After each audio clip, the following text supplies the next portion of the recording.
বাবা, তুমি কি আমাকে আজকে একটু বলবে যে কাদের দোয়া খুব দ্রুত দ্রুত কবুল হয়ে যায়? শোনো মা, তাহলে তোমাকে বলি। সন্তানের জন্য পিতামাতার দোয়া। পিতামাতা এক্ষেত্রে কাফের হলেও সন্তানের জন্য যদি দোয়া করে তাহলে সেই দোয়া কবুল হয়।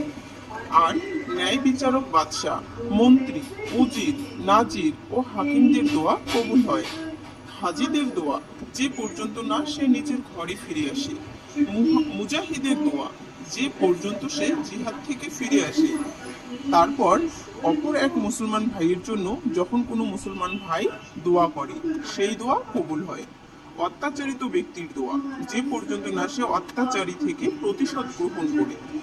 অসুস্থ ব্যক্তির দোয়া, যে পর্যন্ত না সে সুস্থ হয়ে ওঠে। রোজাদার ব্যক্তির ইফতারের পূর্বের দোয়া। ভ্রমণকারীর ভ্রমণ অবস্থার দোয়া।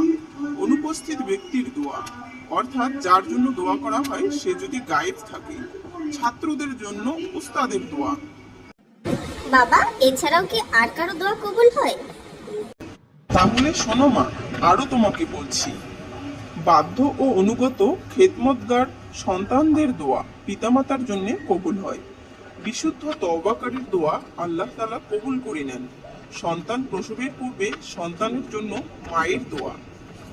ক্ষমতাধর ব্যক্তির দোয়া, যে প্রতিশোধ গ্রহণের ক্ষমতা থাকা সত্ত্বেও মানুষকে ক্ষমা করে দেয়। প্রত্যেক মুসলমানের দোয়াই কবুল হয় যতক্ষণ তারা কারো উপর জুলুম করার বা আত্মীয়দের হক নষ্ট করার জন্য দোয়া করে না। প্রত্যেক মুসলমান ভাইয়ের দোয়াই কবুল হয়। স্ত্রী লোকের দোয়া কবুল হয় যদি তাদের রিজিক সম্পূর্ণ হালাল হয়ে থাকে। আর হালাল উপার্জন ইবাদত কবুলের পূর্ব শর্ত। স্বামীর উপর তার স্ত্রীর ভরণ পোষণের দায়িত্ব। স্বামী যেভাবেই উপার্জন করুক না কেন স্ত্রীর জন্য তা সম্পূর্ণ হালাল। এই সমস্ত ব্যক্তির দোয়া হয়।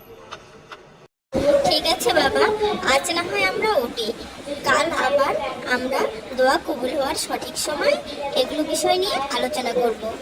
আসসালামু আলাইকুম বাবা, কালকে আবার কথা হবে।